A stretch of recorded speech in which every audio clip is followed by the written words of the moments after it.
কি পোড়া কপাল আমার!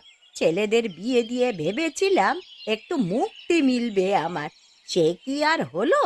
ঘরে যে তিন মহারানী এনেছি, নিজের পায়ে নিজেই কুড়ুল মেরেছি আমি। কি হয়েছে মা? আপনি সকাল সকাল একা একা বিলাপ করছেন কেন? কিছু কি লাগবে মা আপনার?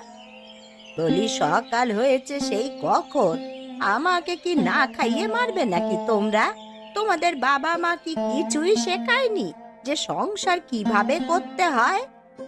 তা না শেখালে কি আর আপনার সংসারে এসে এতদিন সংসার করে খেতে পারতাম মা? কাজের থেকে যে কথার গুণ বেশি তোমাদের। কথার মতন যদি একটু কাজও করতে, তবে আমার হাড়ে বাতাস লাগতো একটু। আপনি তো হাড়ে বাতাস লাগিয়ে ঘুরে বেড়ান সারাদিন মা। যত কাজ তো আমরা এই তিন বউ মিলেই করি। হয়েছে হয়েছে, কত কাজ যে তোমরা করো সে আমার জানা আছে।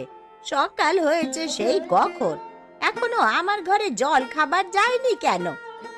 তা যাবে কি করে মা? রাতে যে আপনার ছেলেরা কেউ বাজার করে আনেনি। বাজার না আনলে জল খাবার বানাবো কি করে শুনি? আমার ছেলেদেরও কপালটা পোড়া। এমন বাড়িতে বিয়ে দিয়েছি, কোনো বাড়ি থেকে যে ওদের ব্যবসা ধরিয়ে দেবে সেই উপায়ও নেই। আমাদের বাবারা তো শুধু আপনার সংসার দেখবেন, তাদের তো আর সংসার নেই, তাই না মা? তাদের কি ঠেকা পড়েছে নাকি যে আপনার সংসারে দান দক্ষিণা করবে? তোমাদের কথাবার্তা কিন্তু দিন দিন সহ্যের চরম পর্যায়ে চলে যাচ্ছে বৌমারা। কি করব মা, আপনিই তো মুখ এনেছেন আমাদের।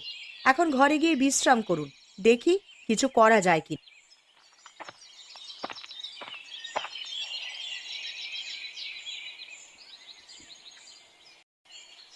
কি গো দিদি, কমলাকে তো সেই কখন ঘোষবাড়িতে পাঠালে দুটো কচুর শাকের জন্য, কিন্তু ছোট যে এখনো এলো না গো। ঘোষগিন্নি যা হাড় কিপটে, শাক দিলে হয়, তার উপরে আবার ওই বাড়ির সবাই যেমন কিপটে তেমনি বাজে তাদের ব্যবহার। তাহলে কি দরকার ছিল বেচারিকে একা একা ও বাড়িতে পাঠানোর? কি করব বল মেজো, ওর সাথে তোকে পাঠালে তো বাড়ির কাজগুলো সব বাকি থাকতো। তার উপরে তোর যা মেজাজ, ওরা মুখের ওপরে না করে দিলে তুই ঝগড়ায় লেগে যাবি, তাই আর তোকে পাঠাইনি।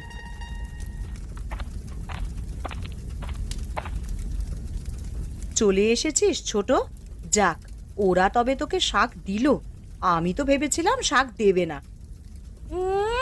দেবে না মানে? এই কমলা কোনো কাজে গিয়ে কখন